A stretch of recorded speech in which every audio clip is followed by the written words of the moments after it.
Bonsoir à tous, bonsoir à toutes. J'espère que vous allez bien. Juste 2 secondes, il faut que je mette le chat, sinon je vais pas savoir ce que vous me dites.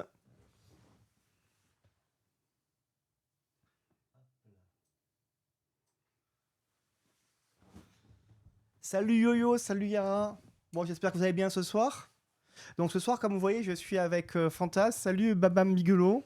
Je suis avec Fanta. Bon, Fanta, merci de venir. C'est avec plaisir, hein, comme Bon, toujours. qu'est-ce que tu racontes de beau? Bah écoute, tout va bien, tout va bien. Plutôt contente de vous retrouver ce soir, puisque du coup, ça fait une pause dans les activités que nous avons ici. Et puis, on a eu une journée, j'ai envie de dire, encore un mardi tumultueux. Peut-être qu'on va pouvoir parler un peu de ce que tu fais comme mission, mais avant, on va peut-être parler d'aujourd'hui, comme tu le dis. Euh, Enfin, moi, je sais pas ce que tu en penses. J'ai abordé le sujet la semaine dernière, mais on n'est plus à l'Assemblée nationale, on est au cirque. Ouais, c'est vrai que ça devient compliqué, ça devient compliqué parce que, en plus, tout ça est prévisible. C'est-à-dire que, la semaine dernière, il s'est passé ce qui s'est passé. Voilà, chacun a été averti des risques encourus. Et puis finalement, rebelote cette semaine. Donc c'est vrai que tout ça tend beaucoup. Et en plus, en fait, n'apporte rien, je pense, aux Palestiniens. Et au final, on a voilà, cette impression de division, alors que devrions d'ailleurs tous être unis derrière les mêmes messages.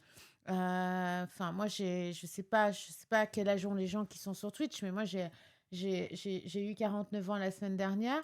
Et quand j'en parle avec ma fille qui a 20 ans, c'est vrai que souvent, je lui dis de quand je repense à quand j'étais petite et que je regardais la télévision, parce qu'évidemment, je parle d'une époque où on n'avait qu'un poste télé par famille et pas d'internet.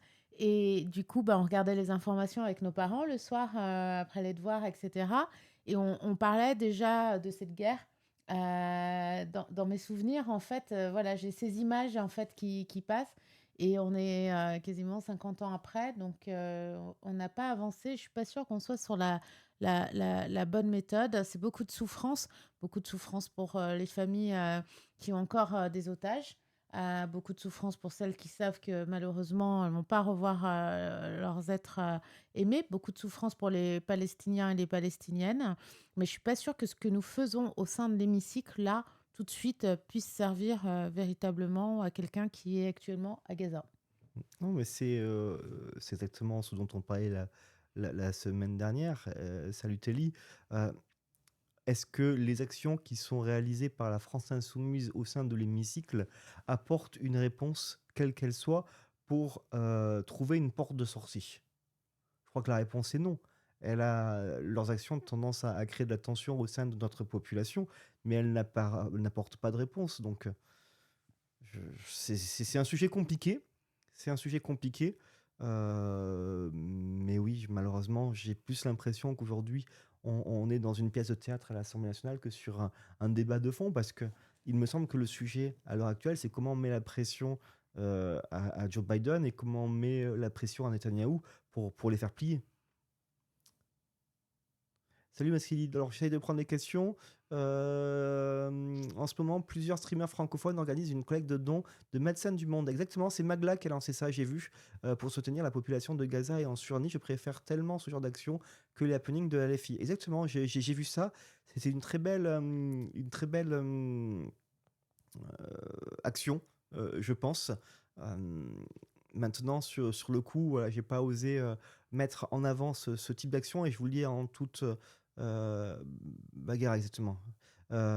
J'ai pas osé communiquer dessus. On a parlé avec l'équipe et je me suis dit que c'était malvenu de ma part de réagir sur ce type de propos parce qu'on pourrait m'accuser de façon, on peut toujours en discuter, mais de récupération politique. Donc voilà, j'ai pas voulu mettre en avant ce type d'action. Voilà, c'est un sujet.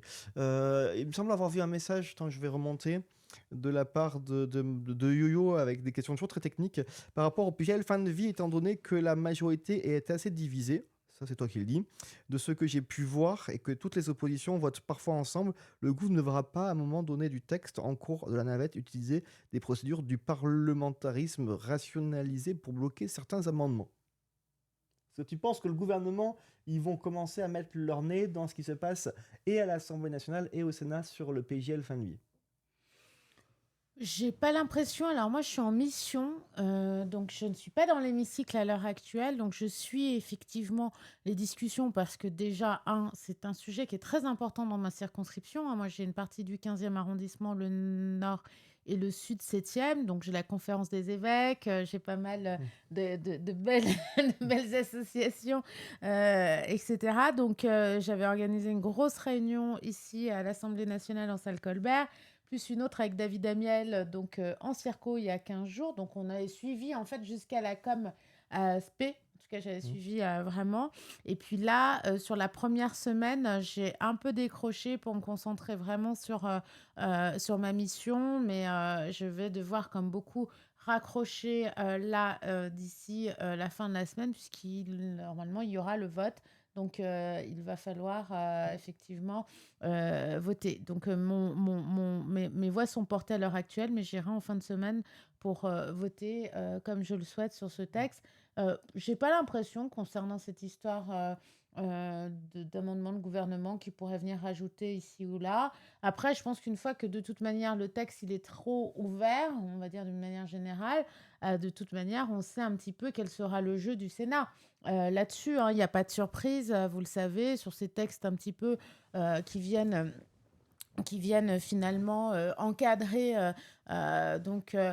nos parcours de vie. On sait que le Sénat voilà, est à droite et qu'il est possible effectivement qu'il dépouille.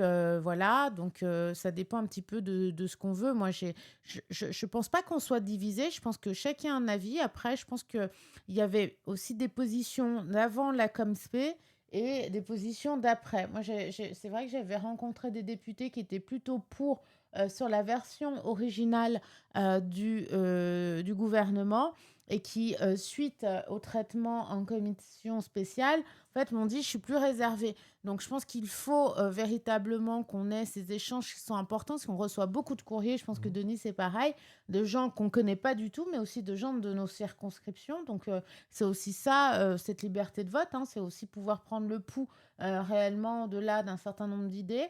Donc voilà, mais j'ai pas l'impression. J'ai l'impression que le gouvernement veut vraiment laisser toute sa chance au texte.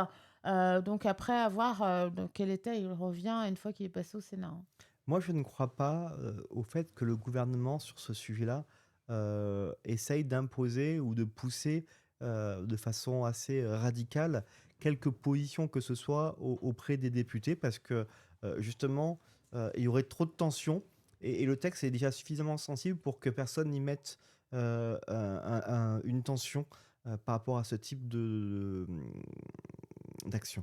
Rappelez qu'aujourd'hui, on est à l'article 5, qui a 14 articles normalement, et qu'en fait, on commence aujourd'hui à parler sur la partie droit à la fin de vie. Puisqu'avant, on était sur des sujets plutôt d'accompagnement euh, lors de la déclaration d'une maladie incurable.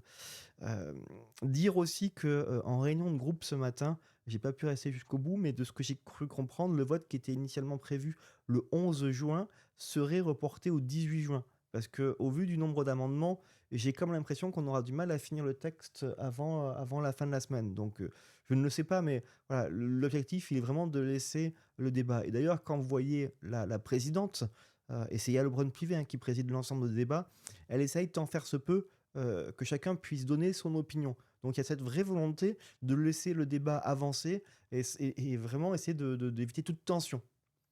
Euh, Est-ce que vous croyez qu'il y aura une CP conclusive sur le texte avec le Sénat?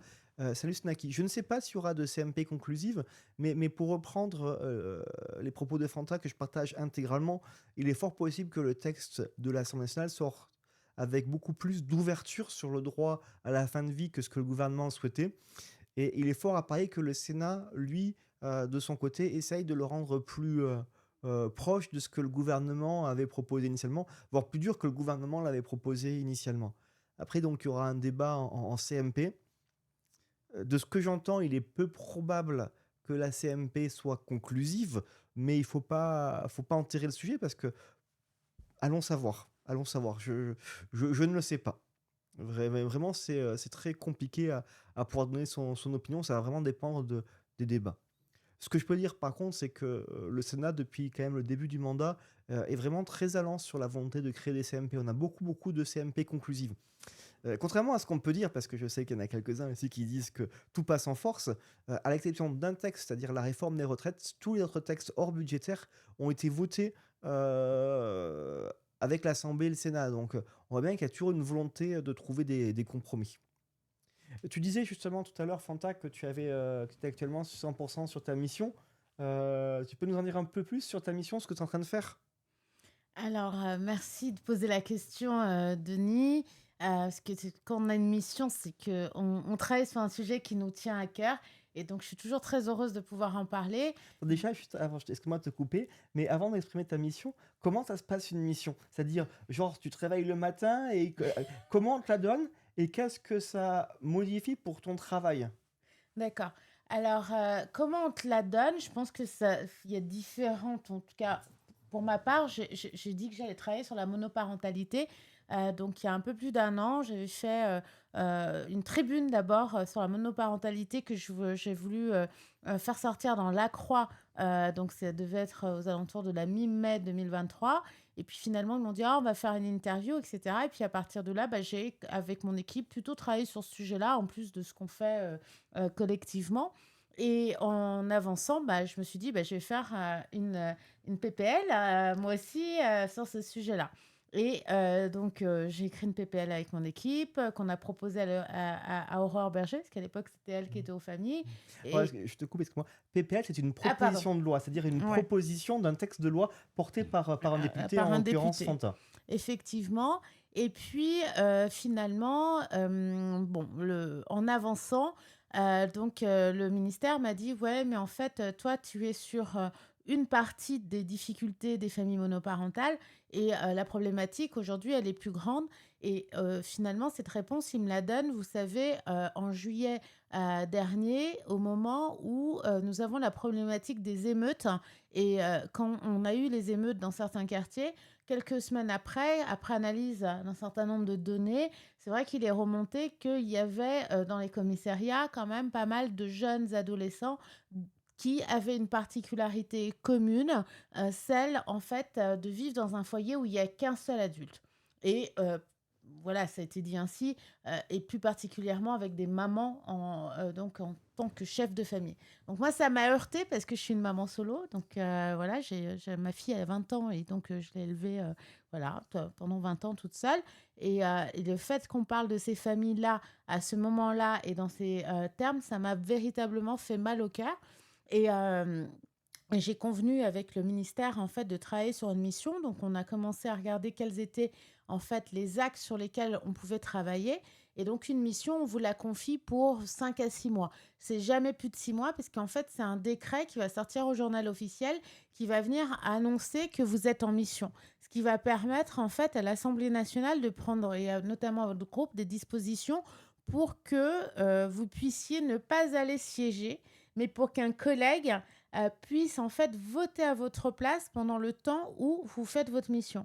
Donc pour répondre plus précisément à Denis, moi quand je me lève le matin, en fait du lundi au vendredi, plutôt que ma priorité ce soit l'hémicycle, en fait ce sont toutes les auditions que je fais, c'est-à-dire tous ces temps d'échange, soit à l'Assemblée nationale, soit en visioconférence, avec des parties prenantes à mon sujet, des associations, des collectifs, des employeurs, enfin tout un tas de personnes, et avec aussi le renfort d'un inspecteur qui a été nommé par l'État pour m'accompagner dans le cadre de cette mission. Et dans cette mission, j'ai la particularité d'être avec une seconde personne et c'est un sénateur.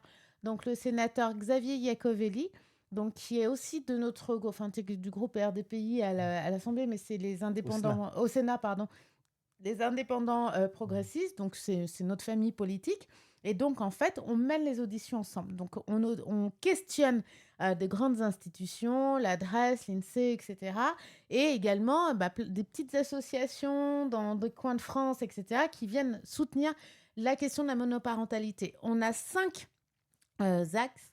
On a un premier qui concerne la définition même, parce qu'en fait, on s'est adapté au fur et à mesure. On dit que tout le monde est en famille monoparentale. Est-ce que c'est vrai? Est-ce qu'il y a des parents isolés? Est-ce qu'il y a des monoparents, et cetera? Donc on travaille sur, vraiment sur, vraiment la façon de nommer les choses, et donc ça, on l'associe à l'accès au droit. C'est-à-dire que si jamais, par exemple, je suis, enfant de veuf ou veuve, ou si jamais je porte le nom de ma mère parce qu'il y a pas de papa déclaré, donc en fait, est-ce que ma condition est la même qu'un enfant qui est, dans une famille où les parents sont séparés et où il y a une alternance? Voilà, donc on travaille sur ce genre de choses, donc c'est pas évident parce qu'en fait, ça bouscule un petit peu, toutes nos représentations autour de la famille.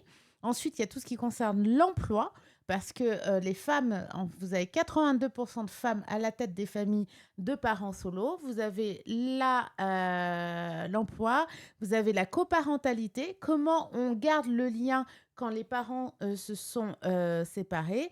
Vous avez la question du logement qui est très, importante, et vous avez les aides et la fiscalité autour de cette question. Donc on doit rendre nos conclusions fin juillet avec le sénateur Xavier Iacovelli, et les annonces concernant cette mission seront faites par Gabriel Attal puisque c'est lui qui nous a confié cette mission, la dernière semaine du mois d'août, c'est-à-dire la semaine précédant la rentrée scolaire des plus petits. Il y a Maskili qui te pose une question. Je prends mon téléphone pour le lire plus Ouais. facilement. Question pour madame. Madame. Donc, question pour Fanta. Dans le temps, il y avait un parent à temps plein à la maison pour élever et suivre l'enfant. Ne pensez-vous pas que des salaires plus hauts pourraient résoudre ce problème en partie, soit pour financer un parent à domicile, soit pour financer des solutions de garde de qualité? Bah, j'ai envie de dire que ça dépend d'où on se positionne, parce que pendant des années, il y a eu effectivement un parent à la maison, mais le parent à la maison, c'était toujours la femme, en fait, finalement. Donc, une femme qui se retrouvait sous l'emprise, bien souvent, d'un homme. Alors, effectivement, dans certains foyers, ça se passait bien, mais dans d'autres, on sait que ces femmes ont été malmenées, n'ont pas pu s'émanciper, que quand elles avaient, par exemple, un parent, elle, qui était malade, ou quelqu'un dans leur famille qui avait une difficulté, elles n'avaient pas d'argent proche. Propre. Donc c'est pour ça qu'on travaille sur tout ce qui concerne la parentalité, et que vous avez entendu parler ces derniers temps de réflexion autour du congé de naissance, autour du congé paternité, voilà, tout ça mis à bout a vocation à faire en sorte que quand il y a un désir d'enfant et quand il se concrétise, ce ne soit pas la femme qui porte toutes les choses. Pourquoi? Parce que quand on a travaillé sur la retraite, on s'est rendu compte de quoi? Que ces femmes, en plus, avaient donc de toutes petites retraites, et qu'elles les avaient parce que, bien souvent, bah, du coup, le congé, plus long pour le troisième enfant, pour le deuxième enfant, et cetera, et donc des carrières qui ne sont pas, homogènes comme celles des hommes, et donc un appauvrissement pendant toute la vie professionnelle, mais qui continue finalement au niveau de la retraite. Donc après, je pense que c'est des choix de famille, c'est-à-dire que nous, on va pas être là pour dire ça c'est la règle, ça c'est la règle, mais en fait, plutôt pour dire, en fait, vous pouvez faire ce que vous voulez, mais par contre, quand il y a séparation, puisque un couple marié sur deux se sépare aujourd'hui en France, les familles en situation de monoparentalité, c'est une famille sur quatre. Donc, en fait, si vous séparez, il faut qu'on fasse en sorte que ça se passe bien pour les deux adultes, quand il y a deux adultes. Qu'il n'y ait pas un appauvrissement de la mère, donc qui fasse qu'elle tombe en fait finalement dans la précarité. Et concernant la garde, bah, j'ai envie de vous dire que tout ça est lié. Aujourd'hui, on a ce travail qui est proposé sur le service public de la petite enfance. Ça va pas se résoudre, voilà, c'est même pas qu'une question d'argent, parce que j'ai envie de vous dire, pour le service de la petite enfance, c'est comme pour prendre soin de nos personnes âgées. En fait, il faut de l'humain. Jusqu'à présent, c'est pas des robots qui vont s'occuper de nos enfants, et cetera. Donc en fait, il faut travailler sur ces filières de formation, pour qu'elles soient plus attractives, pour qu'il y ait plus de gens qui puissent y venir, de façon à ce que, effectivement, on ait un taux d'encadrement dans les crèches, et plus de crèches, plus de nounous à domicile. Et Sarah Tanzili, qui est une de nos collègues, vient de rendre un rapport assez important sur cette question justement de la garde d'enfants, crèche privée, crèche publique, et donc dans lequel il y a un travail de précision, de recommandation qui est fait, mais sur l'augmentation des salaires, etc. Mais la question, elle est toujours la même, parce qu'à la fin, c'est qui paye. C'est-à-dire que l'augmentation des salaires, elle est possible, effectivement. encore dans certains grands groupes. Mais la France, elle est pas faite, en fait, majoritairement de grands groupes. La richesse de la France au niveau des entreprises, ce sont, nos PME, nos TPE.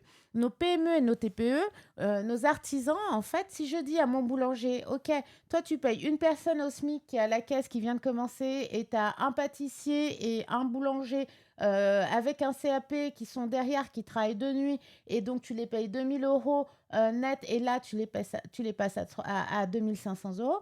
Qu'est-ce qu'il me dit le boulanger? On l'a vu pendant la crise de l'énergie, parce que moi j'en ai fait pas mal des boulangers. Il me dit: «Mais moi, en fait, la répercussion en fait, du salaire, moi j'ai pas de problème, sauf que ta baguette, tu vas la payer 5 €.» Donc en fait, toute la question est là, c'est-à-dire que si on bouge les choses, faut pas croire que les gens vont se mettre de l'argent dans les poches. En fait, ils vont sortir plus d'argent. Alors, je sais pas si le raisonnement tient pour tout, mais en tout cas, sur les toutes petites structures, elles vont pas pouvoir absorber. Aujourd'hui, moi, j'ai plein de copains, notamment du côté de Lyon, qui sont entrepreneurs. Ils vivent bien, mais ils n'ont pas des marges de malades mentaux. Et donc, ils essayent, c'est plutôt des gens corrects, de payer convenablement leurs collaborateurs, salariés, ouvriers, mais c'est pas facile tous les jours. Mmh. Mais c'est pareil dans le public, hein. La réalité, c'est quand on augmente les salaires des fonctionnaires beaucoup méritent qu'on les augmente. Mais à la fin des fins, c'est les Français qui payent au travers de leurs impôts. Il y a pas d'argent magique. Moi, je voulais, échanger avec toi parce que tu parles de garde et aujourd'hui, c'est vrai que, heu, tout ce qui est garde publique, finalement, les prix sont quand même pas forcément très élevés quand on voit la qualité du service qui est rendu. Mais, y a pas-t-il pas un sujet sur l'amplitude des horaires d'ouverture? Parce que souvent, les familles monoparentales, sans vouloir stigmatiser, ce sont plutôt des femmes qui ont des métiers Mmh. parfois tard le soir ou tôt le matin. Je pensais à des aides-soignants, à des personnes qui font ce type de métiers, qui ne sont pas des métiers de 35 heures en journée. Est-ce qu'il n'y a pas aussi un sujet, et je le vois surtout au niveau de ma circonscription, pour dire ben, on est capable aujourd'hui d'accompagner de façon plus largement les ouvertures pour permettre justement aux femmes de s'émanciper et d'avoir un travail qui leur permette de pouvoir payer leurs factures.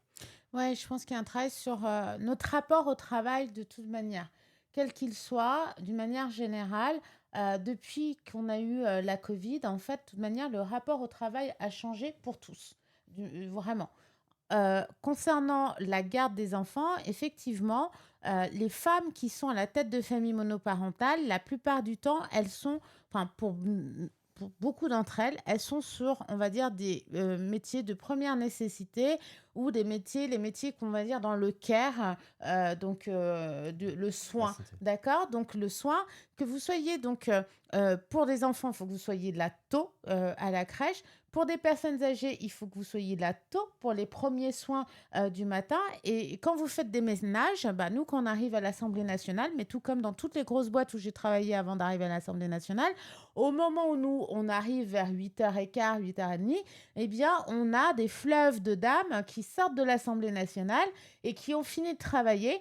Voilà. Et donc, il y a toute une réflexion qui se fait par des sociologues, mais aussi au sein même de la fonction publique. Il va y avoir une grande loi à l'automne qui va être portée par Stanislas Guerini, donc ministre de la fonction publique, et qui a déjà lancé des expérimentations de façon à proposer, par exemple, que dans la fonction publique, par exemple, les femmes de ménage ou des personnes qui ont ce type de poste puissent avoir un décalage de leurs horaires. Parce que nous, là, je regarde le solde de Denis, mais qui est le même que dans mon bureau. Techniquement, oui, on a de la moquette, mais l'aspirateur, il n'est pas fait tous les jours. L'aspirateur, c'est la seule chose qui pourrait faire que on pourrait se dire il faut que le député soit pas là. Parce que pour le ménage qui est fait, qui est très bien fait, en fait, le fait qu'on soit dans notre bureau n'est pas gênant pour que la personne exécute en fait son travail. Donc, effectivement, il y a cette question du décalage horaire. Par contre, vous savez, dès que vous réfléchissez sur quelque chose, et c'est ça qui est fou en politique, c'est vous tirez un fil et vous avez plein de problèmes. On pourrait se dire, ah bah à partir de telle date, toutes les femmes de ménage qui sont en horaire décalé, eh bien elles vont venir sur le temps de travail des collaborateurs des autres en 9h et 17h. Comme ça, elles pourront déposer leurs enfants à l'école et éventuellement aller les chercher ou avoir qu'une solution de garde le matin et ou le soir. Voilà. Sauf que en regardant ce que disaient les syndicats, on avait des syndicats qui n'étaient pas contents de ces annonces. Pourquoi? Parce que ce qu'ils disent, c'est que, et ça se vérifie, c'est que sur certains horaires en fait qui sont décalés, il y a des primes. Et la question, donc, du coup, sur des horaires décalés, quand vous travaillez après 22h, etc., C'est est-ce que on va transformer la prime en salaire? Et donc ça, bon, bah, on en revient à, il y a le patronat, il y a les salariés et cetera. Donc il va falloir trouver, des solutions. Mais, dans le cadre du travail, effectivement, sur, les familles, en situation de monoparentalité, on est presque à vouloir faire finalement, un accompagnement spécifique parce que vous savez, par exemple, quand on a travaillé sur le plein emploi et notamment avec le RSA d'activité, l'une des grandes questions pour remettre les gens au travail, c'était notamment pour les femmes, cette question de garde d'enfants. Et c'est la raison pour laquelle vous avez des crèches spécifiques qui réservent des places, les crèches à VIP, et certainement dans la mission qu'on ira plus loin sur les horaires décalés. Mais ça veut dire qu'il va falloir trouver du personnel qui soit en capacité d'assurer, et ces horaires décalés, bien souvent, c'est sur les crèches qui sont accolées à un hôpital, par exemple à Necker, et cetera, puisque les infirmières, les aides-soignantes ont des horaires décalés. Mais est-ce qu'on est prêt à avoir un grand mouvement dans ce sens-là? C'est en France. C'est pour ça que je dis qu'on est en pleine mutation sur pas mal de choses, et qu'il va falloir que tout le monde trouve bien sa place. Mais par rapport au ménage, moi j'assume, voilà, j'assume. Et si vous êtes pas content, c'est pareil. J'ai envoyé un courrier à Yael Braun-Pivet. Je lui dis, Yael, présidente de l'Assemblée nationale, j'aimerais que tu regardes le temps de travail des personnes qui font le ménage à l'Assemblée nationale. Et tu vois, tu parles de l'aspirateur, mais en vrai, si nous, on sait que le mardi et le jeudi, on a l'aspirateur entre 11 h et midi, on s'arrange. Bah, bien On sûr. s'arrange. Si ça permet à des personnes de pouvoir profiter de leurs enfants et de leur vie, je crois qu'à un moment donné, on peut trouver des équipes pour que chacun puisse, au travers de son métier, le faire dans des conditions acceptables. J'essaye de reprendre à ce que je crois que c'est Babam Bigelow qui abordait le sujet. J'ai peur de dire des bêtises. Je Euh, suis d'accord Ah non, avec, c'était Maskili. Maskili, Il on doit disait, accepter des horaires. je sais bien que c'est pour ça que je n'ai pas genré. De nos jours, cela pourrait être l'homme tout pareil. Non, et c'est Babam Bigelow, ça. Je suis un homme et c'est ma situation, ce que vous dites. Je me sens légèrement exclu du discours que de trouver vieux de 20 ans. Alors, je sais pas si tu as des chiffres. Mais est-ce qu'il y a aujourd'hui plus d'hommes qui s'occupent des enfants dans le cadre familial? Je le pense. Mais la réalité, et je crois qu'on doit l'assumer, ou du moins on doit le dire, pas l'assumer, on doit le dire pour pouvoir essayer de faire progresser. Trop souvent encore, le travail au sein du foyer familial est à la charge de la femme. Je ne sais pas si tu as des chiffres là-dessus. Alors là-dessus, j'ai pas de chiffres en tête, mais il y a des choses que vous pouvez retrouver facilement, je pense, sur, internet. C'est qu'on a vu, notamment pendant la covid, on va dire même dans des couples type moderne, c'est-à-dire les 2, voilà, se sont rencontrés, c'est un mariage d'amour, tout le monde, les regarde, voilà, et on s'est perdu en fait on s'est rendu compte de voilà, de la pression, de la charge mentale que la femme avait. Pourquoi? Moi, je vois à cette époque-là, j'étais encore directrice projet et je manageais uniquement des nanas et des femmes et avec des enfants. Et donc nous, on gère du projet, des projets qui sont gros, et cetera, qui se sont pas arrêtés pour cause de covid. On a continué à travailler. Et ce dont je me suis rendu compte, c'est quoi? C'est que moi, en tant que manager, j'avais été obligée, dans les premières semaines de la covid, du confinement, de prendre des dispositions de façon à ce que toutes les nanas qui bossent avec moi puissent faire les réunions sur des créneaux qui n'étaient pas nos réunions habituelles, de façon à pouvoir faire à manger, puisqu'il n'y avait plus la Mhm. cantine, les devoirs, les courses dans les temps impartis, etc. Et qu'en plus, bien souvent, puisque c'était quand même des personnes qui, voilà, avec un salaire, on va dire, moyen ou au-dessus de la moyenne, il y avait cette pièce en plus, qui était la chambre d'amis et le bureau. Et donc, moi, j'avais que des nanas qui travaillaient du salon, je voyais les enfants passer, etc. Et les mecs, ils étaient planqués dans les bureaux. Et un jour, j'ai voulu poser une réunion parce que je devais passer, je sais pas, j'avais une urgence avec ma fille, enfin, on a eu une urgence. Et donc, j'ai dit, je vais passer la réunion lundi à 9h30 comme on l'a d'habitude. Et alors là, tout le monde m'a dit, ah bah non, non, non, non, non. J'ai dit, pourquoi? Ouais, parce que mon mec, en fait, il fait sa réunion à ce moment-là. Je dis, non, mais alors, attendez. Les gueules, là, on va changer de truc. C'est-à-dire que vous allez expliquer à vos mecs maintenant que, en fait, nous, on va récupérer le créneau de 9h01 parce que ça faisait déjà plus d'un mois et demi qu'on était en confinement et que ces messieurs n'avaient rien changé en leurs habitudes, mais par contre, que les femmes, c'était Habitués et avaient un autre style de vie. Et on l'a vu dans les vidéos qu'on circulait à l'époque, des nanas qui étaient au bout du rouleau. Au bout du rouleau parce que même si les parents étaient les deux à la maison, un enfant, sa référence, c'est toutes les vidéos qu'on voit aussi sur Instagram. Maman ci, maman ça, maman, maman. Et papa, il est plus loin, il est dans le bureau, il est dans la chambre d'amis parce que lui, même s'il n'a pas un salaire plus important, bah lui, il lui fallait son confort. Donc non, je n'ai pas de statistiques, mais je suis forte de tous les témoignages de mes amis à cette période. Et d'ailleurs, ça vient recouper la phrase de Simone de Beauvoir, je crois que c'était Simone qui l'a dit et qu'elle a été reprise ensuite. Il suffira d'une crise pour que les droits des femmes reculent, et on l'a vu dans cette période. Et je suis curieuse, je pense que maintenant, il doit commencer à y avoir des travails de sociologues à ce sujet-là, et ces informations vont se recouper parce que c'était clair et net. Mais par rapport à ce que tu dis, Il faut arrêter banal Insta. que l'eau, tu as le droit de pas être d'accord. Vraiment, tu as le droit de pas être d'accord. Mais moi, je connais pas toutes les statistiques, mais je me rappelle en avoir vu une, mais ça sera approximatif. C'est dans le cas des séparations. Aujourd'hui, je crois que c'est de l'ordre de 80%. De quoi les mamans solo? Dans le cas de séparation, de Ah, divorce, je crois que c'est de l'ordre de 80% dans 80% des cas, ce sont les mamans qui ont la garde. ah oui, alors en fait, à la tête, pardon, je n'avais pas compris qu'on était là-dessus comme statistique.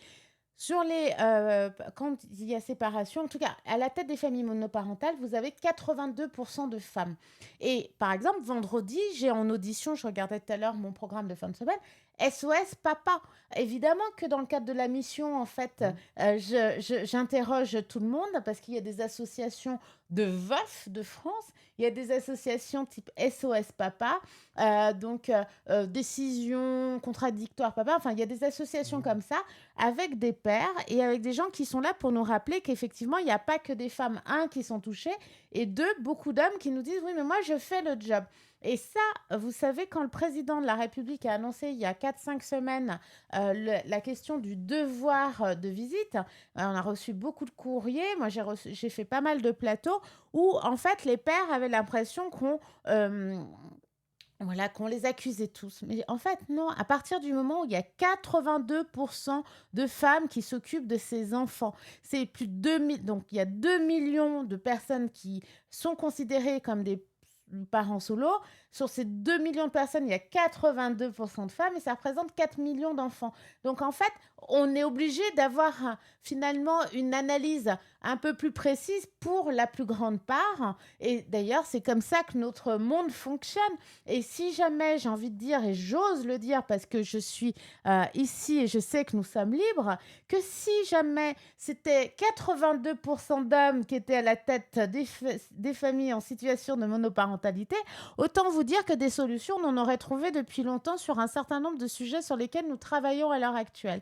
Donc non, je pense que pendant longtemps, ces familles ont été dans l'invisibilité, cachées. Moi, quand j'ai accouché il y a 20 ans, en fait, que ce soit ma famille, quelques amis proches, euh, c'était le fait d'avoir un enfant seul était une problématique. C'était quelque chose à cacher. Les gens n'assumaient pas. Ils n'avaient même pas envie d'être amis avec vous. On est 20 ans plus tard. Donc, on connaît ces familles. Donc, il y a des parents qui se séparent, ça c'est sûr. Il y a les femmes qui décident d'avoir un enfant tout seul. On a voté la PMA, il y a les questions de PMA, etc. Il y a les accidents de la vie, malheureusement, avec les décès de l'un ou de l'autre des parents. Donc, ces familles, elles ne sont pas en situation de monoparentalité pour toute une vie, en principe. C'est-à-dire que les statistiques là disent qu'en principe, elles restent 4 à 5 ans. Ce qu'on découvre aujourd'hui, c'est une autre catégorie de famille. Avant, il y avait les traditionnels, que vous connaissez, il y avait les monos. Et aujourd'hui, on a des familles dites complexes, où vous allez avoir tout ce qui va être en recomposition ou en monoparentalité, on essaie, etc. Et c'est là où, en fait, la puissance publique a un peu de mal à interagir, parce que ce qu'on aime quand on porte des politiques publiques, surtout pour aider, c'est qu'on ait on ait une population bien identifiée qui correspondent à une cible et qu'on va aider de telle ou telle manière. Donc, elles sont diverses et variées, mais par contre, ce que disent les chiffres, c'est qu'aujourd'hui, on est à 25%, on ne devrait pas baisser. Et ça devrait augmenter, mais pas de trop non plus. dans certaines, et j'insiste sur l'importance du sujet parce que, par exemple, moi, je suis parisienne, j'habite le 15e, mais dans le 14e arrondissement sud, vous avez une famille sur deux, donc beaucoup plus que les gens, qui est en situation de monoparentalité. Ça veut dire quoi? Ça veut dire que concernant le logement, concernant les gardes d'enfants, même les Mmh. mobilités, j'ai envie de vous dire, il faut la garde d'enfants sur le temps périscolaire, il faut y penser. Si vous ne l'organisez pas, vous ne pouvez pas garder ces familles où elles vont être toutes en zone de fragilité. Et par exemple, sur le logement, souvent les gens nous disent: ah, mais il faut rajouter un critère logement pour le logement social. Et moi, je dis non, en fait, il faut qu'on pense nos villes, comme quand on a pensé à l'intergénérationnel, qu'on devrait d'ailleurs accélérer, à mon sens, hein, parce que effectivement la population va aller en vieillissant, etc., et qu'il faut des nouvelles modalités, et qu'on ne pourra pas mettre tout le monde dans des maisons de retraite. Eh bien, il faut que dans nos cœurs de ville, on pense à ces situations de monoparentalité. Comment on construit du logement intermédiaire pour des couples qui se séparent, qui pouvaient peut-être mettre sur un 3 pièces ou un 4 pièces, mais je parle de Paris, donc allez, 2 000 € sur un 3 pièces, sauf que maintenant, il va falloir 2 3 pièces, pas trop loin de l'école, etc., etc. Sont des vraies questions en termes d'organisation, en termes de planification.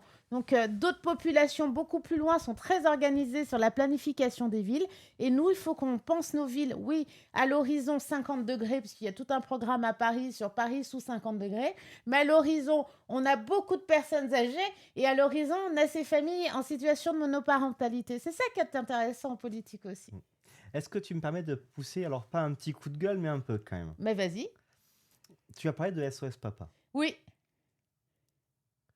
3615 My Life, mais il m'est arrivé par le passé de me retrouver en famille monoparentale avec c'est moi qui récupère la garde de l'enfant. Comme quoi, tu vois, ça peut arriver, Baba Oui, Mélilo. ça arrive. Et premier réflexe, quand c'est comme ça, on se retrouve un peu tout seul et Bien sûr. on essaye de trouver une entité de type associatif pour nous accompagner.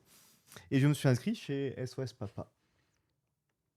Je crois que j'y suis resté 2 semaines. Pardon, moi je dois pas rire parce que je suis en médecin. Non, mais ce que je veux dire, c'est que je les ai trouvés extrêmement radicaux en disant voilà, nous, dans le système de séparation, on se fait toujours avoir par le système, par la justice, c'est toujours la maman qui est grande gagnante, etc., etc., etc. Et je trouvais que le discours était un peu radical. Donc, j'ai quitté SOS Papa et je me suis dit, ben, je vais aller de l'autre côté, chez SOS Maman, pour voir comment ça réagit. Et donc, je m'inscris et premier message que je mets, je dis voilà, je suis papa, famille monoparentale. C'est moi qui ai la garde de la petite. Et je me suis fait ban dans la seconde qui a suivi. Mm.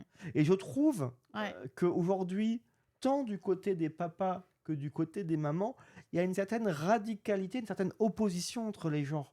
Et je le regrette parce que à la fin des fins, on oublie ce qui est le plus important, L'enfant. c'est l'enfant. Et c'est là un peu mon coup de gueule, c'est que quand on se sépare, on a le droit de rater un couple. Mais Ça arrive à beaucoup de met pas fin personnes, à la coparentalité. mais quelque part, une fois qu'on s'est séparé, c'est l'enfant qui doit être au centre. Je sais pas ce qu'il y avait. C'est Mais l'enfant qui doit être au centre. Et moi, je suis, alors en interné ou pas, c'est exclu. Moi, je le dis clairement, et je sais qu'aujourd'hui, la France insoumise y est farouchement défavorable. Je suis favorable à ce qu'on pousse la garde alternée comme garde de référence. Et ça, je sais qu'aujourd'hui, beaucoup, ils sont opposés. Il y avait eu justement une sorte de travail transpartisan et quand je suis arrivé, j'ai dit, ça serait pas mal que éventuellement on travaille sur la garde alternée. La France Insoumise a dit, no way pour que sur ce travail transpartisan on aborde ce sujet-là. Donc j'ai dit, moi je me casse. Parce que si on commence à faire du transpartisan, mais qu'en fait il y a un cadre très précis, ça sert plus à rien de faire du transpartisan. Mais t'as raison, c'est-à-dire que aussi à la tête des associations, quel que soit le sujet, en fait, là je lisais un courrier d'une maman qui demandait à ce qu'on fasse une loi, tu vois, sur les chauffeurs de car, là, Mhm. juste avant de venir. Et je lisais le courrier, je me suis dit, putain, je le relis vraiment 2 fois parce que j'ai mal au cœur, tu vois, je suis maman, que si mon enfant est là. Mais la violence, si tu veux, du courrier pour nous demander une loi sur le sujet, c'est juste incroyable. Et en fait, on a souvent dans les assos des gens qui ont été ébranlés aussi par la vie. euh, et euh, il y a plein de gens qui se séparent aujourd'hui dans des conditions qui ne sont pas idéales, mais supportables, on va dire. Et souvent dans les collectifs d'un côté ou de l'autre, vous avez en fait des gens qui ont supporté ou qui supportent presque l'inacceptable. Et du coup, ça les rend un petit peu euh, brutaux, j'ai envie de dire, par rapport à l'autre parent. Et moi, je m'en rends compte dans les échanges que je peux avoir avec certains collectifs. Et notamment, je me souviens d'un que j'avais reçu, c'était un soir d'hiver dans mon bureau. Et de la manière dont elle s'était adressée à moi, j'aurais dit, écoutez, moi, je veux tout faire. Je connais quand même pas mal la situation. Mais par contre, vous pouvez pas me parler comme ça, vous pouvez pas dire ça. Mais parce que du coup, je pense que leur voix était empreinte finalement de toute la souffrance qu'elles-mêmes avaient subie, parce que effectivement, il y a des collectifs de femmes qui sont aussi gérés par des femmes, où il y a eu des séparations brutales avec de la violence Mmh. psychologique, physique pour elles, pour les enfants, etc. Et que quand elles sont là, bah, effectivement, vous avez du coup le président de la République qui débarque et qui dit: ah, ben alors moi, le droit de devoir, je voudrais, etc. Mais là, vous prenez, enfin, nous, on s'est pris, mais des kilos de courrier, en fait, vous voyez. Sauf que ce que j'aime dans ce que tu dis, c'est qu'on peut avoir le droit de rater son mariage, son union, enfin, sa vie à deux, là, alors qu'on a décidé d'avoir des enfants. Mais on n'est pas obligé de rater sa coparentalité. Moi, c'est ça que j'ai envie de dire. J'ai envie de dire, on est en 2024, il y a plein de choses qu'on fait mieux qu'il y a quelques Mmh. années. Et aujourd'hui, on a le lien de la coparentalité, il faut tenter de le préserver. Même moi, ça m'a sensibilisée sur certaines choses, parce que j'ai pris en stagiaire une jeune fille, le CV n'était pas d'écart, le machin, mais bon, comme je suis très quartier, très sortir les gens de là où ils sont pour les prendre. Et donc, en fait, au téléphone, quand j'ai eu la maman, elle me dit: ah oui, mais quand on est séparés, donc c'est le papa qui gérait. Quand j'ai eu le papa au téléphone, il me dit: oui, mais c'est pareil.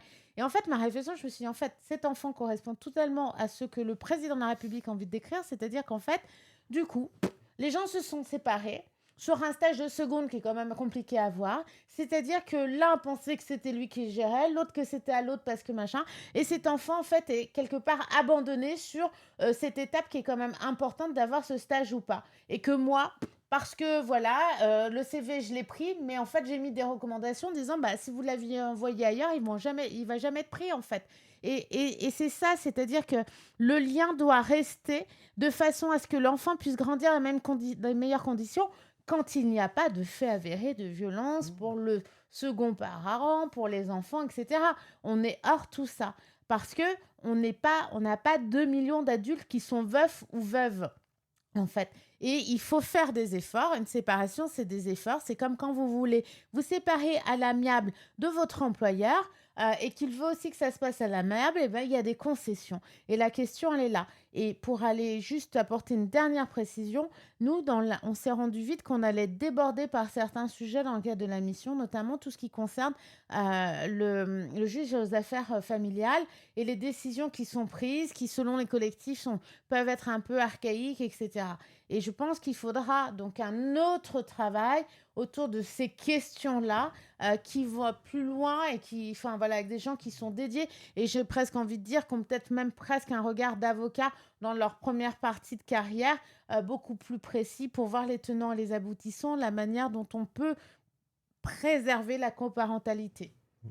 Mais par rapport à ce que tu dis, et après je vois des questions, on répondra aux questions, mais par rapport à ce que tu dis, je suis toujours très surpris par la radicalité des propos, de certains, et je peux penser à une personne qui se catégorise comme, féministe, Alice Coffin, qui a écrit un livre, justement sur le féminisme, je trouve d'un côté qu'elles font un état des lieux assez juste des difficultés aujourd'hui, ou du moins de la place de la femme dans la société, qui très souvent est plutôt en seconde partie. Elle parlait à l'époque sur les palmes d'or à Cannes en disant, alors C'est maintenant ça a vrai? évolué, mais il n'y avait qu'une seule femme qui avait une Ouais. palme d'or, et ça c'est pas normal.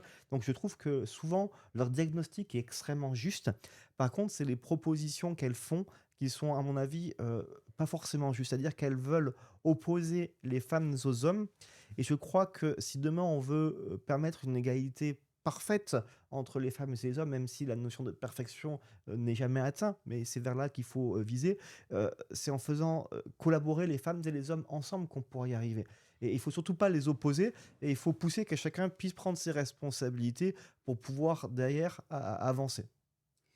Ouais, je suis assez mitigée. J'entends, mais parce que toi, je te connais et je connais un certain nombre d'hommes. c'est pas aussi évident. Je prends un sujet qui est en lien, mais Mmh. qui est un peu différent. C'est celui du travail. Mmh. Sur le travail, en fait, c'est toujours pareil. C'est-à-dire que, tu vois, il y a l'ancienne ministre Marlène Schiappa là, qui lance Active, qui a vocation justement à proposer à chaque fois qu'il y a un homme du 440 qui sort, enfin, ou qui prend sa retraite, ou qui va faire autre chose, proposer un lot de femmes, en tout cas un lot de noms de femmes qui pourraient être sa remplaçante. Et moi, dans le travail, j'ai toujours vu que, en fait, effectivement, à la table des boards, quand tu as des hommes, en fait, peu importe les politiques, ils les portent, hein, les politiques, toutes les politiques à la mode qu'on sort depuis une dizaine d'années, etc. Mais ça va s'arrêter à un niveau. C'est-à-dire, c'est jamais trop haut. Et je pense que souvent, moi, je dis, je suis pas féministe, hein, mais c'est pas que j'aimerais l'être, mais en fait, leur combat nous sert à celles qui peuvent faire et qui vont être plus tentées voilà, de le faire en douceur ou en trouvant, voilà, parce que du coup, comme elles sont là, nous, en passant là et en essayant de faire avancer les choses, il y a un degré d'acceptabilité qui permet d'avancer, parce que le truc, c'est d'avancer. C'est-à-dire que moi, aujourd'hui, si je prends SOS Papa, plus une association que je ne veux pas citer, de femmes que je vois très bien et que je représente très bien, si je les mets dans la même salle, même à l'Assemblée nationale, je me demande s'ils vont pas se battre. Mmh. Et donc, on n'avancera pas. Par contre, je suis obligée de prendre le recul nécessaire pour entendre ce qu'ils ont à me dire, qui est très, tu l'as décrit, qui parfois me fait un peu, tu vois, voilà, je me dis, ouh là là, vivement que je termine. Et puis de l'autre côté aussi, et de voir comment on peut avancer. Mais on- je- moi, je pense que quand ça repose sur des choses si c'est des séparations, c'est très humain. Euh, et bien, ces combats-là, ils sont toujours très virulents, je trouve, d'une manière Mmh. générale. Et quand tu as autour de gens, parce que je commence à te connaître, tu vois, poser, raisonner, tu vois, c'est comme ces avocats de la paix qui s'occupent des affaires familiales, c'est-à-dire que leur objectif numéro un, même si les parents se sont tapés dessus, etc., c'est l'intérêt supérieur de l'enfant. Donc, il faut être en Mmh. capacité de le faire. Attention, quand je dis de travailler les femmes et les hommes main dans la main, Ouais. c'est pas avec toutes les femmes et tous les hommes. Ah oui, oui, oui, Voilà. bah voilà, mais... En fait, il faut pas opposer, Ouais, mais néanmoins, la réalité, tu as raison, c'est qu'il y a des hommes qui, alors je sais pas si on peut utiliser ce terme-là, ne jouent pas le jeu. ouais, Et à un moment donné, quand les hommes ne jouent ça pas le n'avance jeu, pas. il faut leur tordre le bras. Ouais. Mais je pense que c'est pas en opposant les hommes à les femmes, c'est justement, il faut pousser à ce que les hommes le fassent. Salut Bertrand. Regarde la dernière phrase, quoi. La garde alternée permet de respirer quand c'est bien foutu. Et Ah puis, mais t'as le nounou gratos. Non, mais il faut t'as- quand même pas t'as- abuser, hein. Non mais tu as raison. Franchement, les meilleurs moments que j'ai passés avec ma femme, c'est quand on était tout seul avec les enfants et ils étaient de l'autre côté. Ça, tu as 100% raison. Au moins, on pouvait prendre une bière et jouer au poker. Euh, T'as plus d'une femme sur deux qui est au chômage et en fait, elles sont beaucoup en temps partiel subi. Je sais pas comment t'appeler B4. Non, Bam Bam Bigelow. Ah bah bon, bah voilà. Voilà. Question. Alors, je lis les questions en même temps. Je sais même pas si elles sont bien ou pas, mais je suis persuadé qu'elles sont bien. D'après vous, pourquoi la NUPES soutient toujours l'idée que tout vient de l'Élysée et Matignon? Ça, c'est Valo, yo-yo, je suis sûre. c'est ça. Valo a dit que c'est Gabriel. Alors déjà, ce qui est sympa, c'est que Valo, quand c'est quelqu'un du PS, il donne son nom, mais quand c'est le Premier ministre qui est jeune, il donne son prénom. Voilà, petite remarque comme ça gratuite qui sert à rien, mais j'avais envie de la faire. Qui aurait demandé au SGG, au secrétaire général, donc, de ne pas saisir le Conseil d'État concernant la loi grand âge. Oh ben, Mais Yo-Yo, tu me l'as envoyé en question. Mais en fait, c'est des questions. On a l'impression que tu as des informations du dedans que nous, on n'a pas. Donc, je sais pas quoi répondre, moi, ça. moi, j'ai pas. Alors, j'hésite à envoyer un SMS à Gabriel Attal pour lui poser la question, mais en vrai, les quelques messages que j'envoie à Gabriel Attal, c'est pour des sujets plutôt spécifiques au dossier que je porte. Alors, il paraît que t'es la goth. C'est quoi ça, la goth? Goth? Ah ouais. Greatest of all time. T'es la meilleure des meilleures. Ah, c'est gentil. Alors Bertrand qui nous pose, donc Montagne 59, Bertrand qui nous pose une question. Bonsoir Denis et Fantas, je suis d'accord qu'il faut favoriser la garde alternée, mais chaque séparation est Ouais. un cas particulier. La priorité est ce que désire l'enfant. Il faut voir l'intérêt de l'enfant, mais il est bien difficile à la justice de prendre des bonnes décisions n'ayant pas tous les éléments pour décider. Donc c'est pas une question, c'est plutôt une intervention personnelle. C'est très compliqué la justice parce que la personne, elle doit prendre une décision et je trouve que c'est violent la justice, tu vois? Je te donne mon opinion, c'est que en gros, tu as ton avocat qui explique que l'autre en face est la pire des crapules et tu as l'avocat de l'autre qui explique que toi, tu es la pire des crapules et en fait, en tant que parent, tu n'as pas le droit d'intervenir si ce n'est à la conclusion. Du moins, c'est comme ça quand moi j'y suis passé, mais je pense que ça n'a pas dû beaucoup changer et je trouve qu'en fait, le passage devant la justice, souvent, est une source de tension dans le cadre familial. Ouais, je suis complètement d'accord. Moi, de ce que je relève des auditions, c'est pour ça qu'avec beaucoup d'humilité, je vous dis que je pense qu'il y a un sujet, peut-être qu'on mettra un paragraphe là-dessus, il faut avoir des assises, des affaires sociales, etc. Si on se dit que, enfin, la stat, c'est un couple marié sur deux se sépare, la plupart du temps, il y a des enfants, que dans les couples non mariés aussi, donc il y a des séparations, qu'au final, on a 82% de mamans qui sont solo, après à des degrés différents. Parmi ces 82%, vous en avez 6% qui sont veufs ou veufs, et vous en avez 16% qui sont type PMA sale ou enfants déclarés sous le nom de la maman. Donc il reste tous les autres adultes. Donc effectivement, les décisions du juge, de ce que je comprends hein, des associations, parce que je ne suis pas rentrée la tête dedans, parce que j'en ai pas le temps, c'est que déjà, ils ont très peu de temps pour se faire une idée du dossier. C'est-à-dire que finalement, on va juger de la vie des gens avec des dossiers qui sont quand même assez épais et donc en très très très peu de temps. Donc la question c'est est-ce qu'il ne faut pas une instance encore particulière venir remettre de l'humain ici et mieux préparer. Nous, on travaille par exemple sur le parcours de séparation. Il y a un parcours de séparation qui est disponible où il y a des moyens de l'État qui sont importants, qui sont mis. Mais je pense que si vous demandez autour de vous, à vos potes, est-ce que tu sais que, bon, évidemment, ce n'est pas la question joyeuse, mais qu'il y a un parcours, mais en même temps, on devrait le savoir même au moment où on il y a un parcours de séparation avec un moyen qui permet en fait de passer d'étape en étape pour, à partir du moment où on s'est dit, on va se séparer, se dire qu'est-ce que j'ai à faire, qui peut m'accompagner, notamment parce qu'il y a des gens qui peuvent accompagner gratuitement. La médiation, c'est quoi Parce que d'après les études des sociologues, plus on gère la partie du OK, on sépare jusqu'à la séparation physique, mieux c'est. Mieux c'est ensuite pour les conditions de vie, toujours conditions de l'enfant, de conditions de vie de l'après. Parce que, notamment dans nos grandes villes, puisque encore une fois, je suis parisienne, les gens, quand ils se séparent aujourd'hui, quand ils prennent la décision de se séparer, ils n'ont pas les moyens d'avoir un deuxième appartement, en tout cas pas tout de suite. Et donc, en fait, ils vont coexister. Pendant cette coexistation, je sais pas, Coexistence. coexistation, ça restera dans les annales, ils vont donc... Ségolène sort de ce corps. exactement. Donc, ils vont se... Mais hier, Ségolène, elle a défendu quand même un petit peu notre parti, donc je la laisse tranquille. C'est tellement rare. Ouais, c'est tellement rare. De toute façon, moi, Ségolène, c'est juste impossible. Elle s'est opposée au club Dorothée. Tu parles de Ségolène, ça me file des boutons direct. Direct. Ah, mais elle a aidé Valérie hier, donc du coup, Ouais, je la mais laisse tu vois, déconner. là, Ouais, je ça me comprends. démange, là. Je comprends. Mais moi aussi, j'étais Team Cabu, Ariane, Club Dorothée. Donc voilà, je comprends. Et donc, en fait, donc ces gens-là vont s'abîmer pendant des mois et des mois. Il va y avoir de vives tensions et parfois, c'est même là que la violence va apparaître.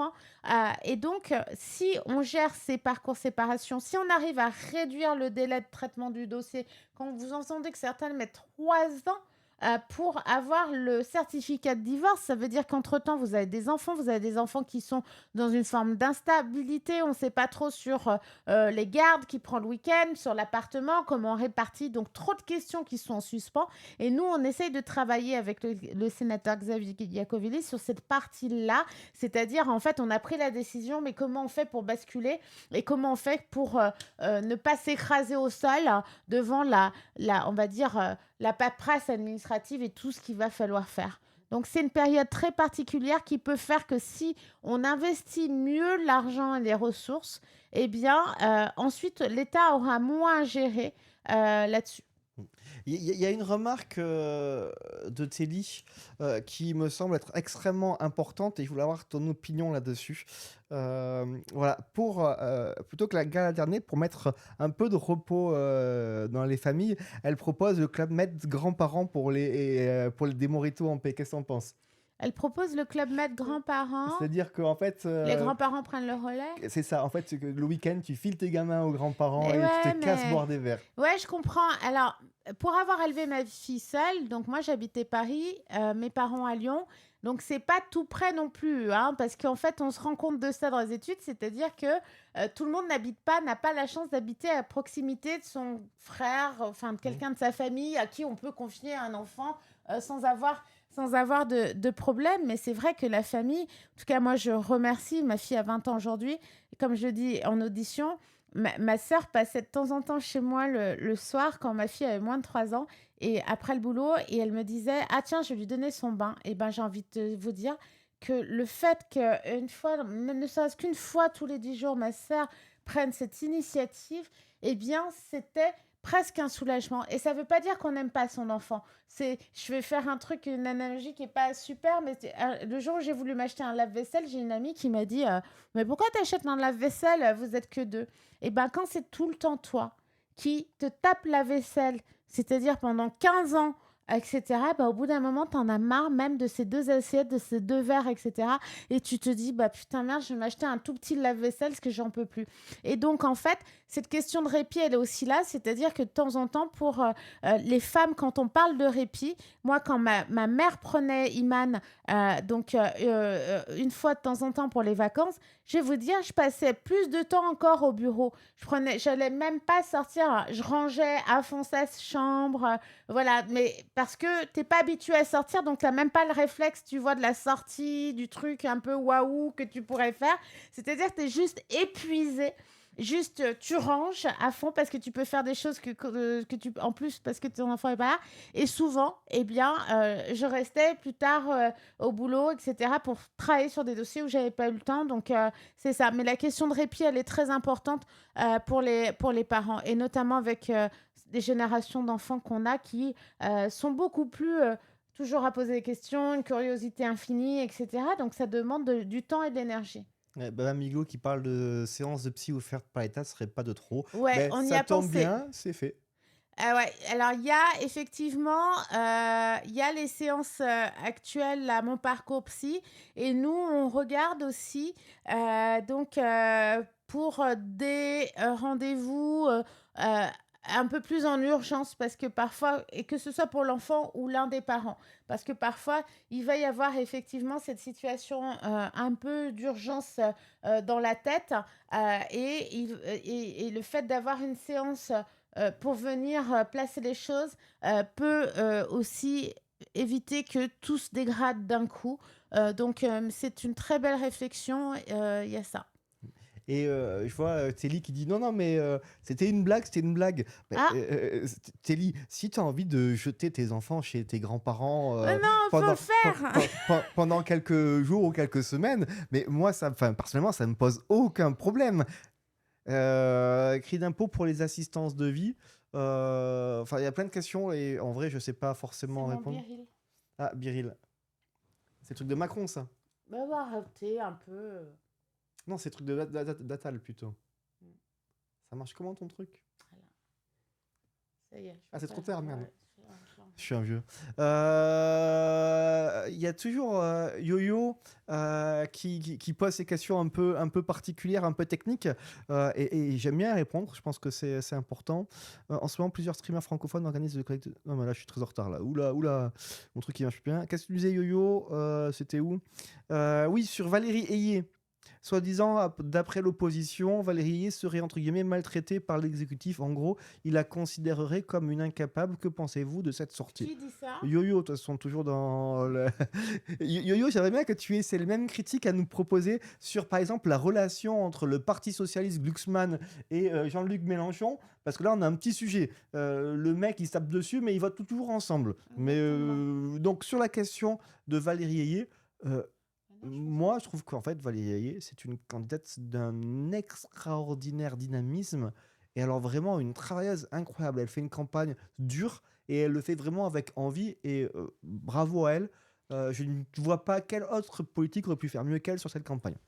Mais en fait, ça, c'est le type de question qu'on se pose à chaque fois qu'il y a une nana. C'est-à-dire que si Valérie Ayé, si on avait pris, j'en sais rien, notre collègue Anglade, etc., il serait allé, donc pareil, le Premier ministre est allé sur le plateau ou machin, etc. Jamais on aurait sorti ça. Et ça, je m'en suis rendu compte. J'espère que cette personne n'écoutera pas parce que je serais mal. En fait, parce que je suis élue aussi dans une municipalité et j'ai une collègue et en fait, ils sont dans la position, ce sont des LR, mais bon, ça se passe bien.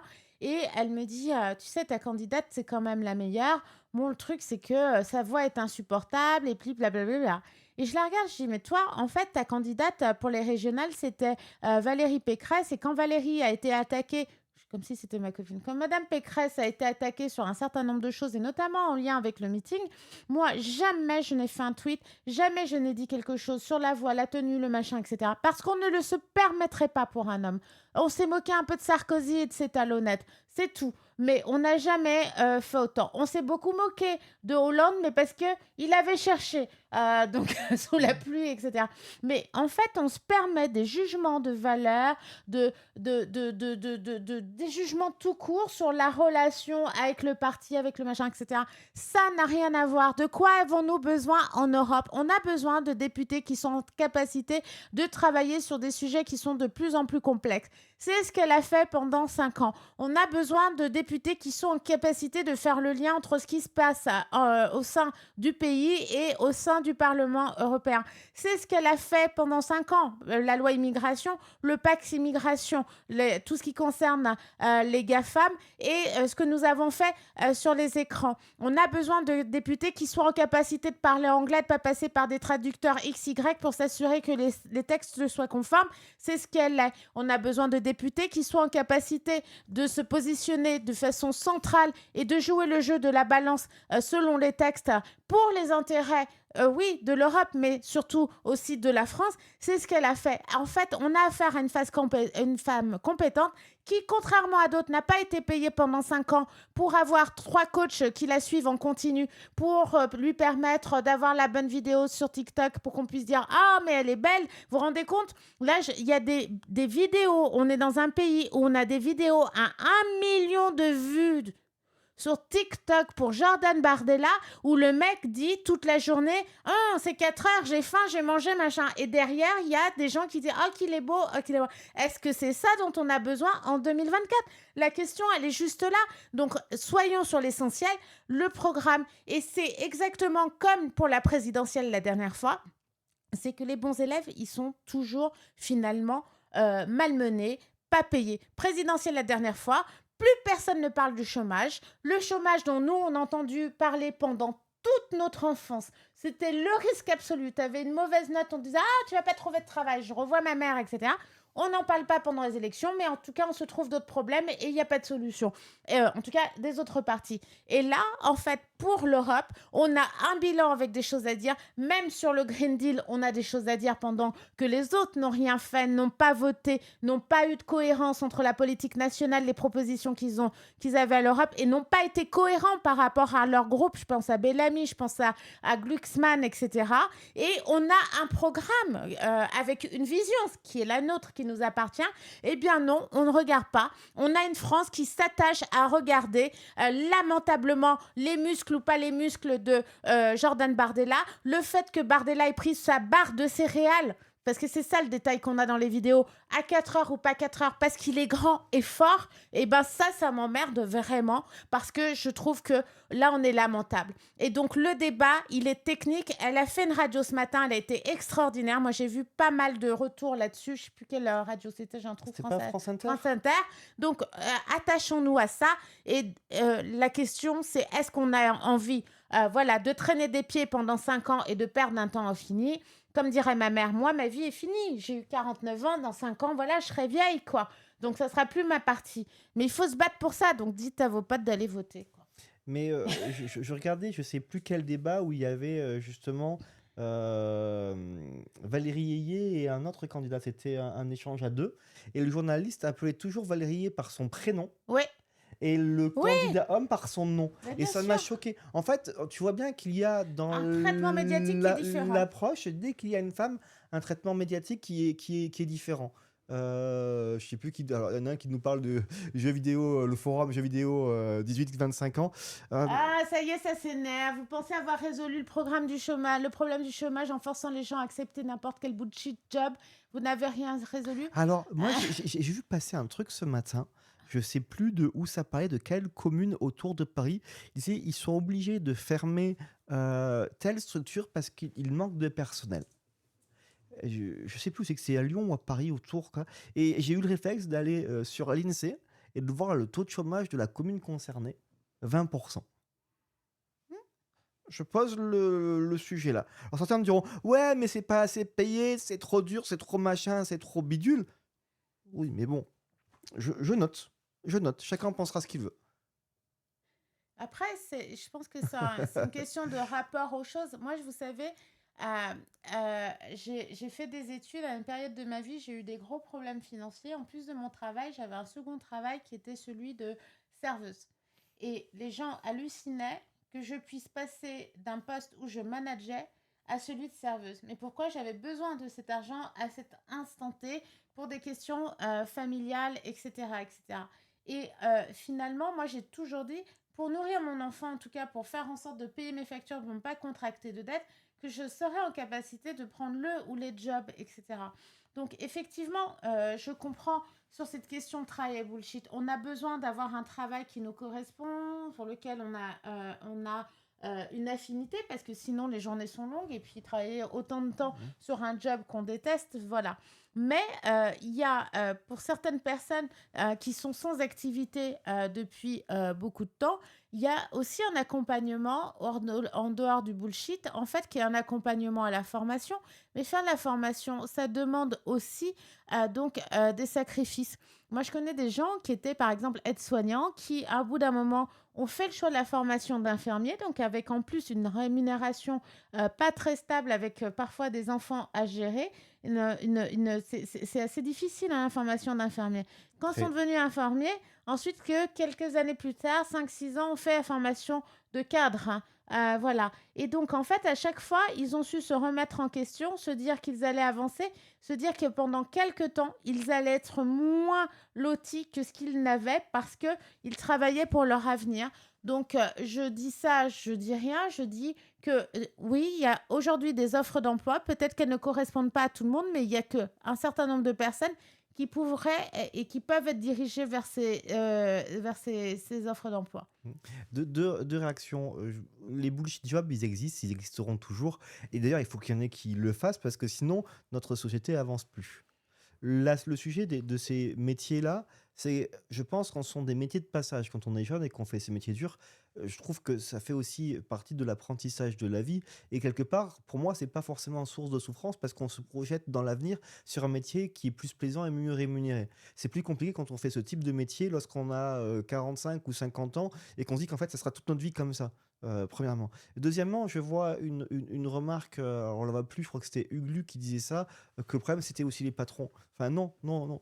Il y a des salariés qui sont problématiques, il y a des patrons qui sont problématiques. On peut pas généraliser le fait que le problème vienne toujours des patrons. Il y a des patrons qui sont formidables, il y a des patrons qui le sont moins. Voilà, c'est la vie. Il y a des salariés qui font bien leur travail et il y a des salariés qui font moins bien leur travail. Voilà. Et je suis pas de ceux qui pensent qu'on doit mettre les personnes dans des cases. Et concernant la SNCF, bon, alors là, ça, je vous laisse mettre de vos propos. Je regarde l'heure, mais il est déjà 21h10. Et comme vous le savez, il va falloir qu'on retourne dans l'hémicycle.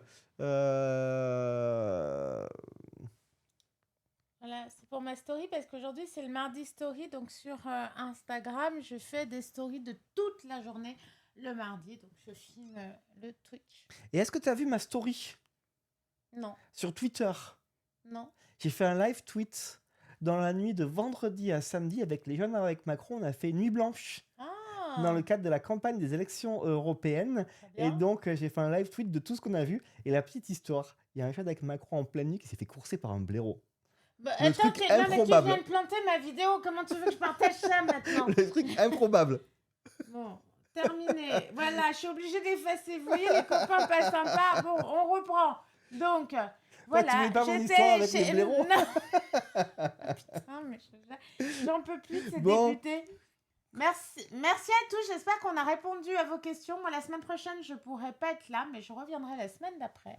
alors la Avec semaine prochaine, on a prévu normalement de faire quelque chose avec Mireille Clapeau, mais c'est possible qu'on soit obligé de reporter parce on a été invité, j'imagine toi aussi, Fanta, par le Premier ministre. tout à fait! C'est la raison pour laquelle, mais comme on ne sait jamais il y a aux invitations, eh bien du coup, je ne savais pas. Donc voilà, très bien. Bah, t'as pas vu, c'est marqué dans la presse que tout le monde était invité. Mais tu sais, moi je suis à fond sur ma mission, donc voilà. Donc je n'ai pas vu. Oui. Et je vais pas pouvoir partager cette vidéo encore. Bon, merci beaucoup à vous tous. Je vais voir peut-être pour faire L'histoire du blaireau me fume. Merci parce que franchement, ça fait du bien de rire. En Ouais, fait, exactement. aussi. Vraiment, merci. Donc, merci beaucoup. Je vais voir pour faire un raid s'il y a quelqu'un de co. Et je vous souhaite à tous et à tous une bonne soirée. Bougez pas, j'envoie le raid. Sous réserve qu'il y a quelqu'un de connecté. Qu'est-ce que c'est qu'un raid? Un raid, c'est que tu envoies vers quelqu'un. Alors, attends, c'est que c'est. Non, mais là, je filme, alors dis-moi rapidement ce qu'est un raid. Tu regardes les gens qui sont connectés et tu envoies les spectateurs qui te suivent vers d'autres chaînes. Ah, d'accord, ok. Voilà, donc je vais voir quelles sont les personnes qui sont connectées. T'as quel âge, Denis, déjà? Beaucoup trop. Non, mais dis-moi. J'ai 43 ans. Ah, donc un peu plus jeune que moi, mais quand même, vous avez vu tout le matériel high-tech, quoi. Bon, ben voilà, c'est la fin de ce Twitch. À dans 15 jours. Je vais envoyer Alors, Non, c'est vrai. t'as mangé ou pas? Non, je vais aller manger un morceau. En haut, là? Non, je mange pas en haut. Tu veux Mais là-haut? tu manges où? Mais pour manger vite? On peut manger en haut si tu veux. Non, mais c'est pas ça. Après, moi, je vais rentrer. En fait, je voulais aller au rocher parce qu'il y a la toute partie, mais